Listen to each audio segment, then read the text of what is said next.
নমস্কার বন্ধুরা, যদি আপনি কলকাতায় থাকেন, ঠিক আছে, আর আপনি আপনার প্যান কার্ডে নামটা পরিবর্তন বা সংশোধন করাতে চান, তার জন্য আপনার কি করতে হবে? প্রথমে একটা আপনার অ্যাফিডেভিট বানাতে হবে, ঠিক আছে, যেটা শপথপত্র বলা হয়।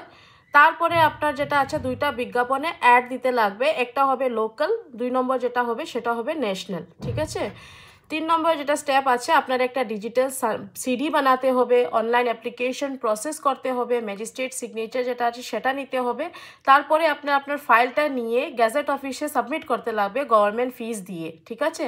তারপরে যেটা আছে গ্যাজেট জারি হবে, গ্যাজেটটা নিয়ে যাবে, মানে ভারতের রাজপত্র যেটা আছে সেটা আসবে আপনার নামে।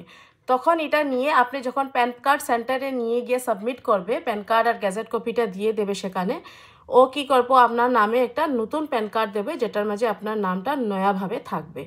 আপনি যদি অনেক কিছু জানকারি নিতে চান, তো আপনি এই নম্বরে, যেটা এই স্ক্রিনের মাঝে যেটা নাম্বার আমার দিয়ে আছে, ঠিক আছে, এই নাম্বারে আপনি কল করতে পারবে বা আপনি হোয়াটসঅ্যাপ মেসেজও করতে পারবে। ধন্যবাদ।